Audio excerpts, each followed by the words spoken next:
You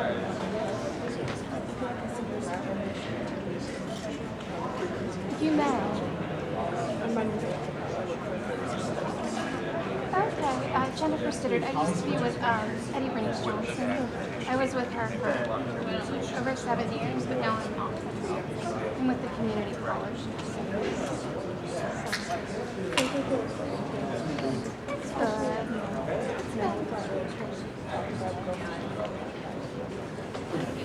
Feels great. I think our expectations are low.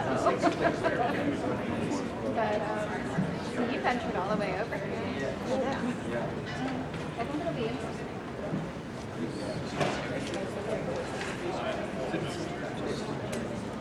I had seen this before this morning, and I was like, oh, I guess I'll jet on over. I wasn't prepared entirely with the wardrobe. Hi, how are you?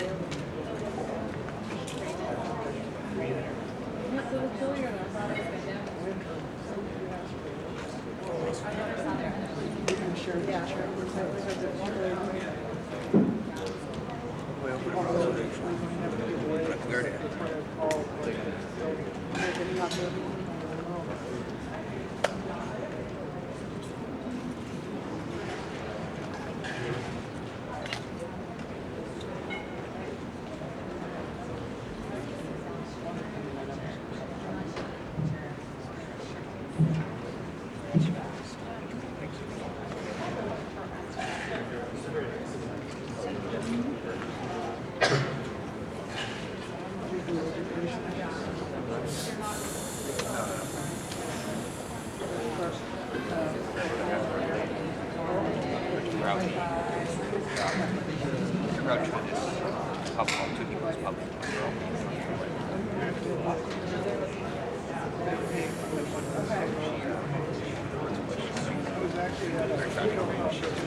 Since the government is subsidizing. How long have you been with Mr. Carson? Okay. And the subsidies go up. It's a bit of a no, we started to get the swing of things.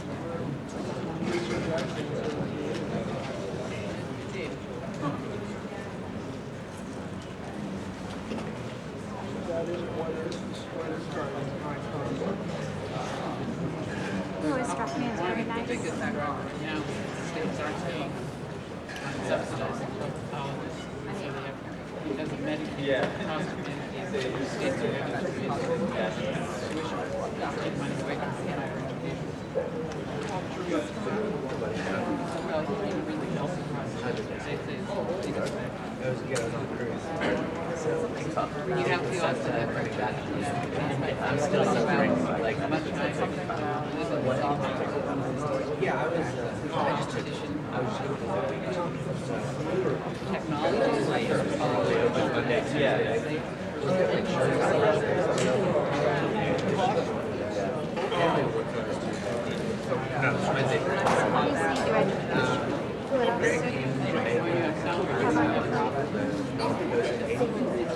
like if I jet ski, zip lining, Thanksgiving, over the ocean, did you go home? Or you stay here? Yeah. Where's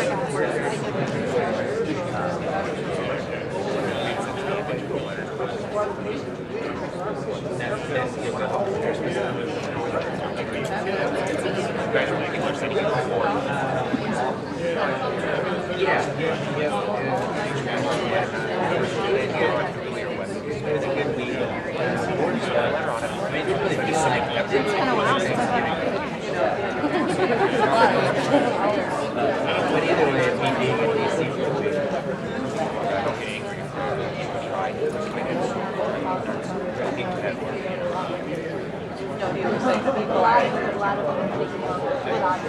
right, exactly. There's a lot of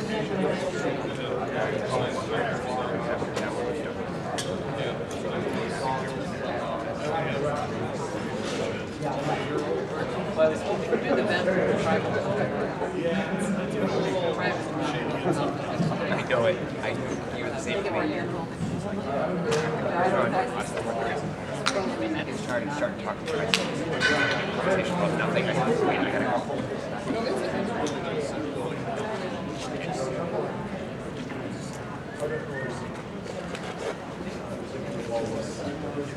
It was hilarious.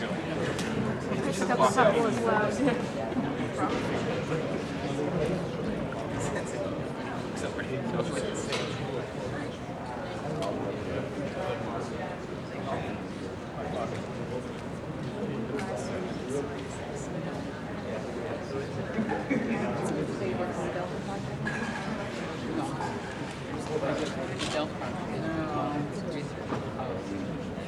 She testified yesterday. Jay wanted to say, it's not amazing. It's so long. Last one. So little. Hard to see how.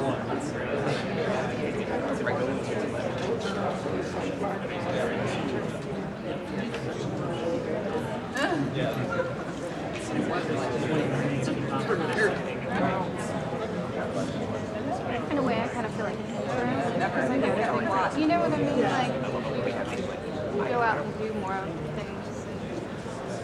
And, I mean, I spent like all those years, and I think only one time I ever left the office for a meeting also. I mean, I go to other offices, but never. Now you have to do like adjustments and like write. It's kind of Brian for budget problem.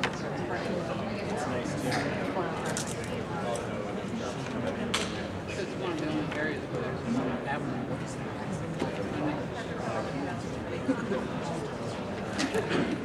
I know. Sort of spread out when I sit down.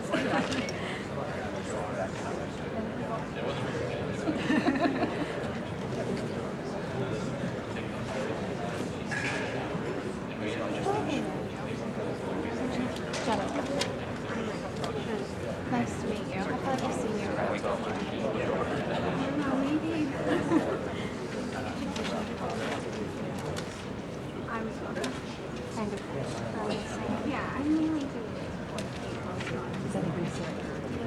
Okay. Okay. I'm with community college trustees. I know Donna. It took me a second.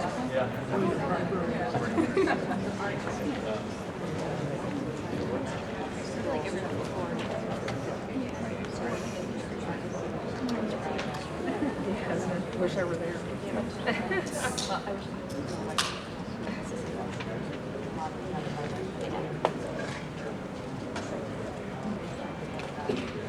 You didn't take it, did you? No, I didn't. No.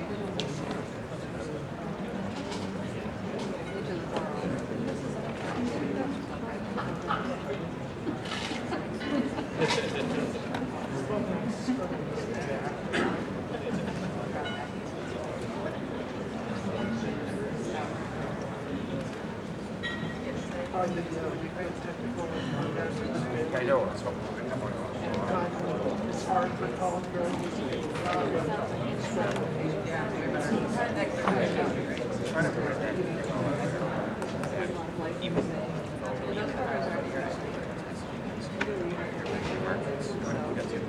but when it's done, it's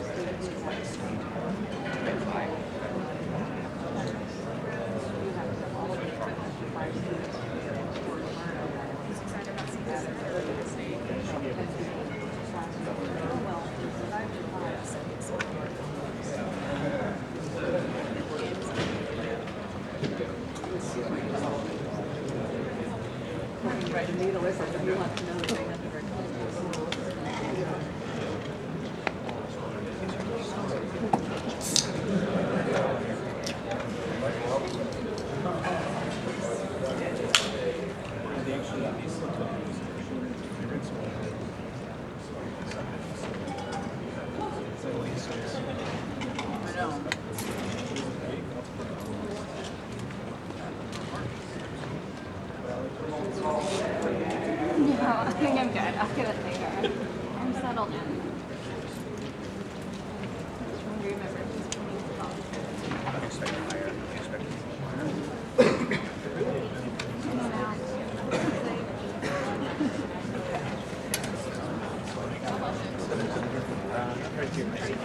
I think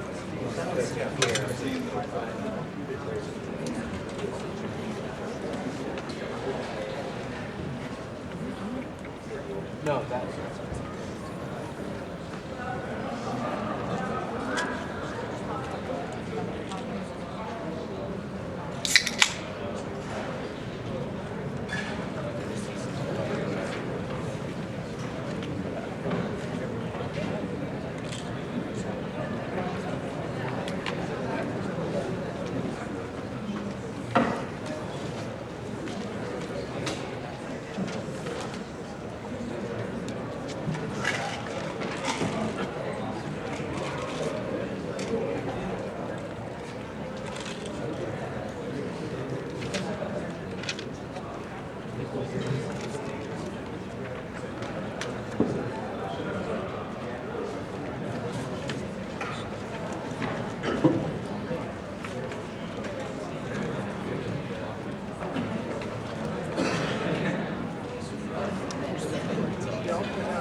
Yes, we were just on a middle together.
If we could get started.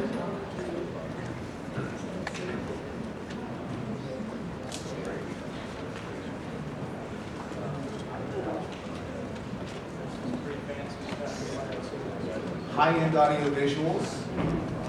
I want to welcome everyone to this event for the American Action Forum on student loans. I'm Doug Holtzaken, the president of the American Action Forum, and today's event takes place against an important backdrop in which we see increasing attention paid to the higher education sector in the United States. Concerns over the increased time it takes people to reach completion of their college degrees, the relative success and ranking in the United States in the world competition for higher education, and a real scrutiny at times, sometimes unfair, on the for-profit higher education sector in the United States. And in light of all these trends, some concern about the value proposition associated with both private financing of higher education and government subsidies in the form of either Pell Grants or student loans. And among the student loans, increased attention being paid to the decisions that have been made in recent years to move away from private lending in higher education with federal guarantees and instead to use a federal guarantee program, an issue that has important budgetary implications, both in the way it's presented on the budget and also the exposure to risk that we are now placing on the U.S. taxpayer. And so we have a whole variety of issues that have now bubbled to the surface, and we're pleased today to have not only Senator Rand Paul, who's going to open the event, and an outstanding panelist, but Congresswoman Virginia Foxx, who will close it. So welcome to this event.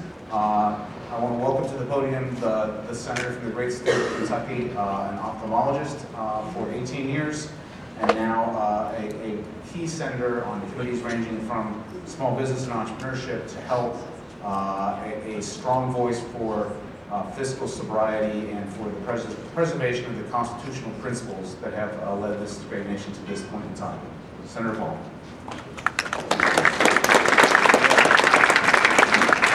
Thank you. As many of you know, there's been a lot of debate through the years about how should we best test our children, how can we improve education. So I just sent my son to college, and my wife and I devised our own test. And we put 3 things out. We put some money, the Bible, and a bottle of bourbon.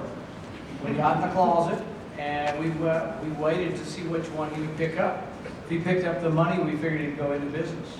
If he picked up the Bible, maybe he'd be a clergyman. If he picked up the bourbon, maybe he'd be just a drunk, I guess. So we hid in the closet, and we watched, and he picked up the $20 bill, and he held it to the light. He stuck it in his pocket. He picked up the Bible, and he flipped through it. He said, stuck it under his arm. Picked up the bourbon, uncorked it, had a swig, said, stuck it under his other arm, walked off to his room. And I told my wife, it's worse than we thought. He's going to be a politician.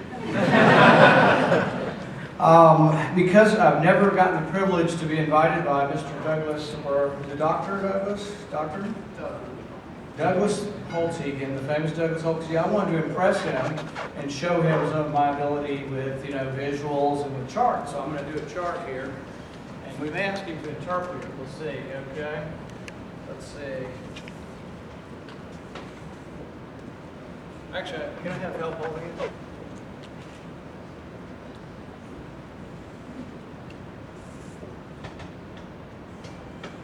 All right. We don't have any axes or anything on our charts. So let's see. The first one. This is per pupil spending.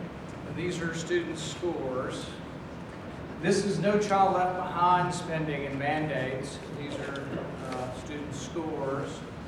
This is the number of Department of Education employees, and these are student scores. Can anybody tell me the correlation? Is that proportional, inversely proportional, or maybe just unrelated? I think it doesn't work. I mean, look at Washington, D.C. We spend, what, $16,000, or is it now $20,000 per pupil in Washington? So the school district that spends more money than any other school district in the country has arguably one of the worst educations in the country. Maybe it's more complicated than that. I come at it also, not just from an, that's good, I think we can take it down now. Just take it down. Not just empirically are we not doing a good job, I think also philosophically, many of us who are conservatives have always thought that education should be taken care of more close to home, that it was a state and local function. There's nothing in the Constitution that says we should be doing anything up here about education. We've drifted from that. When Ronald Reagan ran in 1976 and again in 1980, he was part of his, well, it wasn't a Department of Education in 76, but it came into being in about 79.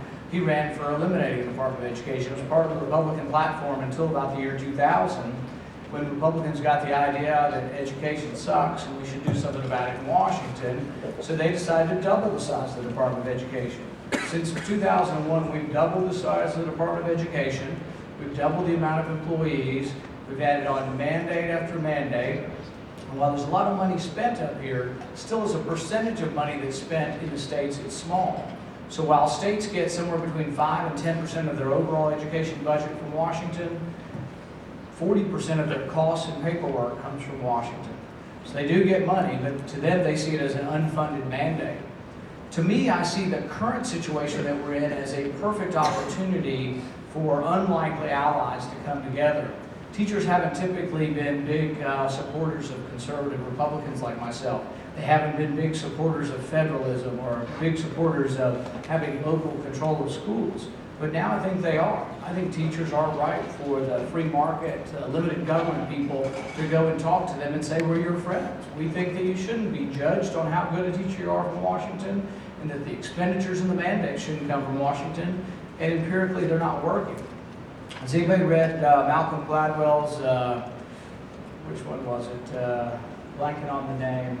Outliers. He has a cool thing. I'll do one more. That was one chart. I won't do it. It's too much trouble. But anyway, there's something they call the poverty gap. And a lot of people talk about the poverty gap. But he came up with an interesting statistic that I thought was really fascinating. And it's that if you measure the poverty gap, those not living in poverty versus poverty, those not living in poverty score better. Measure them in September, and then measure them again in May. The poverty gap narrows. And it narrows for several cycles of school years, but it widens each year to a greater degree during the summer. So if you add up all the narrowing and widening, all of the widening basically, according to him, can be attributed to summer. So it's like, here we are up here, and many times bashing teachers and saying it's their fault. Maybe it's the parents' fault. He comes to the conclusion that the only thing that he's identified objectively through statistics that would work would be longer school years. We're getting creamed, by, Asia and every other part of the world. We're having trouble struggling to compete with the rest of the world. I saw something the other day, I think this was in Tom Friedman's book, and I think Grinnell College in Iowa has, I think it's 1 in 10 applicants is from China, and 50% of those applicants are scoring perfect scores on the SAT math. We've got our work cut out for us, and we've got to do a better job. What we're doing is not working. So what I would say, they say the definition of insanity is doing the same thing over and over again and expecting a different result. We've been throwing money at the problem. We've brought it to Washington, and for 10 years we've been increasing that. So now it comes to my committee, and we had a vote on No Child Left Behind. I voted for repealing the whole thing. Unfortunately, I was kind of in the minority. We got 3 votes out of 20. And I'll probably bring that vote to the floor again, because I think they mistake the mood. If you go out and interview and talk to teachers in your states and where you're from, I'll bet you if you polled teachers, and I'd love to see this poll, I'll bet you if you polled teachers, 90% of them would vote for repealing No Child Left Behind. Now, the teachers union kind of agrees but doesn't agree. They say it's not working. They would just double the funding because it's bound to work if we just put more money into No Child Left Behind. That, I think, is a mistake. But there's a lot of problems with getting more distant from the local school board and from the local education. I had a superintendent who was a patient of mine, and he said that the best teacher he had was a 3rd grade teacher. His kids always did well on the tests, and she always seemed to score above the average as far as how well her kids did. And he said she did one thing. Every Friday she had like 22 kids in her class. She called all 22 parents. And she said, Johnny's doing his homework in math, but didn't read his book this week. Susie's struggling in math and needs extra work. Can you work with her at home? Engaging the parents. Now, that doesn't cost any money necessarily. My kids go to public school in Bowling Green. We have some teachers who are fabulous. We have one teacher who comes in before school and after school and does the 0 periods and the AP classes, and they're doing great. But we also have a teacher, one of my son's teachers sits with his feet on the desk and reads the newspaper, and my son played basketball every day in the psychology class. In fact, he tore his ACL in psychology class because he was playing basketball. The union prevents us from rewarding the really good teacher and punishing or firing the bad teacher. We're stifled by these things. But that runs throughout a lot of government. Look at the post office problem. We're not going to get in the post office, but the post office, 80% of the cost of the post office are unions. It's the union labor. No other business in the country has 80% cost going to labor.